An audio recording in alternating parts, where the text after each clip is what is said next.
स्वागत है आप सभी लोगों का मनु एकेडमी में। थोड़ा सा आज बात कर लेते हैं जीपीएससी एएमबीआई के मेडिकल के बारे में। हालांकि ग्रुप आप लोगों के लिए बनाया गया है कि आप एक दूसरे से इन्फॉर्मेशन एक्सचेंज करें, एक दूसरे की हेल्प करें। फिर भी आप लोगों के पर्सनल मैसेज आ रहे थे कि बता दीजिए सर क्या लेके जाना है, कैसे करना है, क्या क्या हो रहा है वहाँ पर। तो जिन जिन लोगों से मेरी बात हुई, जिनका मेडिकल था, पहले डाउट तो आपका यही है कि लेके क्या जाना है, मतलब कुछ आईडी प्रूफ। तो आईडी प्रूफ के लिए एक आपके पास फ़ोटो आईडी प्रूफ होना चाहिए। Aadhaar card is the best. Aadhaar card अगर नहीं है, किसी के पास कोई प्रॉब्लम है, तो दूसरा फ़ोटो आईडी ले लेना, मतलब फ़ोटो आईडी जिसमें आपका फ़ोटो हो और नाम हो। इस तरीके का आईडी होनी चाहिए, लाइक पैन कार्ड, आधार कार्ड, ड्राइविंग लाइसेंस। तो इनमें से कोई सा भी लेके जा सकते हैं। एक चीज़ और कि आपका जो प्रीलिम एग्ज़ाम के लिए एडमिट कार्ड आया था, आप वो लेके जा सकते हैं। अगर वो नहीं है तो जो आपने फॉर्म फिलअप किया है वो लेके जा सकते हैं। इन शॉर्ट उनको वेरीफाई करना हुआ अगर, तो वैसे तो उनके पास ऑलरेडी डेटा होता है आपका।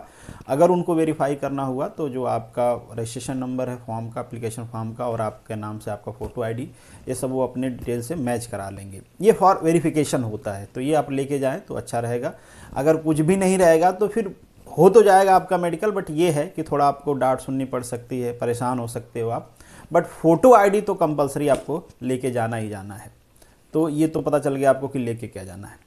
अब सेकंड क्वेश्चन उठता है कि वो चेक क्या क्या करते हैं। तो वही सारी चीज़ें जो आपके एडवर्टीजमेंट में मेंशन्ड है।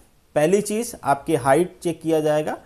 बहुत सारे लोग कमेंट बॉक्स में बोलेंगे कि मेरी हाइट थोड़ी सी कम है, क्या चल जाएगा? तो भैया नहीं चलेगा। हाइट जो होती है वो सामने से दिखती है, और आप इस एज में है कि हाइट कम नहीं हो सकती, ज़्यादा नहीं हो सकती। तो वहाँ पे कोई एक्सक्यूज़ भी नहीं चलेगा कि मैंने आज मेजर किया था, अब एक दिन बाद इनकी कम हो गई तो मैं क्या करूँ। तो जो ऑफिसर होता है, जो चेक करता है, कोई रिस्क नहीं लेगा इस टाइप का कि आप कम हो तो आपको सेलेक्ट करके भेज देगा। तो अगर आप अनफिट हो, हाइट कम है, तो वो अनफिट ही लिखेगा। दूसरा चेक करेंगे वो चेस्ट आपका। चेस्ट में थोड़ा बहुत चल जाता है, क्योंकि चेस्ट घटता बढ़ता रहता है ना। तो अगर चेस्ट मान लीजिए उसका ध्यान इधर उधर रहा, वो भी बहुत सीवियरली नहीं देख रहा है, तो चल जाएगा। वैसे बहुत ज़्यादा डिफरेंस आप देखने से ही लग रहा हो कि आपका चेस्ट तो नहीं हो पाएगा, एकदम दुबले पतले हो, तो उस केस में वो अनफिट लिख देगा, नहीं चलेगा उस केस में। थोड़ा बहुत चेंजेज हैं।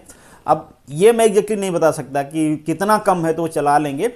वैसे तो कम रहे तो नहीं चलाना है उनको, बट बाय द वे इस टाइप की चीज़ों में जहाँ पे थोड़ी सी फ्लेक्सिबिलिटी होती है वो भी समझते हैं, ले लेते हैं। थोड़ा बहुत रहा तो, बहुत ज़्यादा रहा तो नहीं लेंगे।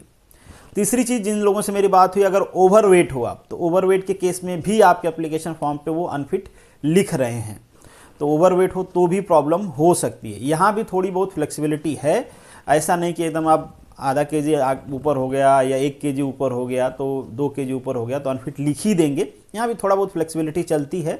तो अगर बहुत ज़्यादा ओवरवेट हो कि कंप्रोमाइज़ नहीं किया जा सकता है, तब अनफिट लिखेंगे। फोर्थ वन जो होता है वो आपका विज़न का टेस्ट होता है। तो आपका विज़न प्रॉपर होना चाहिए। अगर नंबर 4 से ज़्यादा है तो अनफिट नहीं कर रहे हैं, आपको जनरल हॉस्पिटल रेफ़र करेंगे कि हाँ ठीक है, आप देख हो सकते हो, जो भी उनकी रिक्वायरमेंट है उसको फुलफ़िल कर सकते हो कि नहीं। कलर ब्लाइंडनेस है तो रिजेक्ट करेंगे आपको।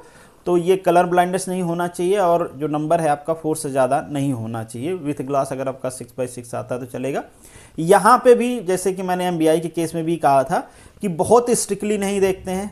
इवन दो कलर ब्लाइंडनेस में भी कई सारे लोगों ने कहा कि थोड़ा बहुत इधर उधर था, वो बोल रहा था, चेक कर रहा था, तो हो जाता है। अगर आप बता देते हो, पहले से सुने हो जो पूछ रहा है, तो इस टाइप की चीज़ें चलती हैं। बहुत स्ट्रिक्टली नहीं होता है। बट दो चीज़ें, हाइट आपका क्लियर होना चाहिए, और चेस्ट में बहुत ज़्यादा प्रॉब्लम, क्योंकि ये विजिबल है, सामने से दिखता है, तो इसमें कंप्रोमाइज़ कम होती है। तो ये 3-4 चीज़ें चेक करते हैं वो। अगर किसी में आप अनफिट हो, उनको लगता है कि अनफिट लिखना है, तो वो अनफिट लिख देंगे। अगर कहीं पे उनको लगता है कि यार ठीक है, इसको ट्रांसफ़र करना चाहिए, तो वो आपको जनरल हॉस्पिटल के लिए ट्रांसफ़र करेंगे कि आप वहाँ से चेक करा के आइए। तो ये 2-3 चीज़ें होंगी। बाकी एक चीज़ और आपको ध्यान रखना है कि जब आप वहाँ पे जाओगे तो वहाँ पे जो इनकी साइन है कि आप आ गए हो, वो साइन आपको प्रॉपरली कर लेना है। एप्लीकेशन फॉर्म पे आपको प्रॉपर साइन कर लेना है। मेडिकल हो जाने के बाद जहाँ पे साइन करवाएंगे वो कर लेना है। साइन मिस नहीं करनी है। साइन मिस करोगे, उनका इंस्ट्रक्शन है कि साइन मिस करोगे तो वो अनफिट कर देंगे। क्योंकि आप साइन मिस कर दिए, फिर वो ढूंढ रहे हैं कि वो बच्चा कहाँ गया, आपको फ़ोन कर रहे हैं, मेल कर रहे हैं, भैया तुमने साइन नहीं किया है। इस टाइप की चीज़ें वो नहीं करेंगे। तो आप पूछ लें, बल्कि समझ में नहीं आ रहा है कि कहाँ कहाँ यहाँ मैंने साइन किया है और कहीं बच्चा है करना है, तो जो डॉक्यूमेंटेशन वाला पोर्शन है वो आप प्रॉपर करके आएँ। ऐसा नहीं कि भाग दौड़ के चक्कर में वो आप भूल जाएँ। तो ये कुछ प्रोसीजर हैं। होप सो कि आपको अंडरस्टैंड हो गया होगा कि क्या क्या चीज़ें वहाँ पे होती हैं, एक बेसिक नॉलेज। अगर स्टिल कोई डाउट है तो आप कमेंट बॉक्स में लिख सकते हैं। बाकी आपके ग्रुप मेंबर्स में काफ़ी सारे लोगों का हुआ है मेडिकल, तो भाई ग्रुप इसीलिए है कि आप एक दूसरे से कोऑपरेट करें। वहाँ पे भी बात कर सकते हैं, आप पूछ सकते हैं किसका हुआ है, मुझे ये इन्फॉर्मेशन चाहिए बताइए, कोई ऐसा नहीं होगा जो नहीं बताएगा, और बताएंगे आप लोगों को और सही बताएंगे, तो आप वहाँ पे भी बात कर सकते हैं। फिर भी डाउट नहीं क्लियर होता है तो आप मुझे कमेंट बॉक्स में पर्सनल मैसेज जहाँ पे भी लिखना चाहते हैं लिख सकते हैं।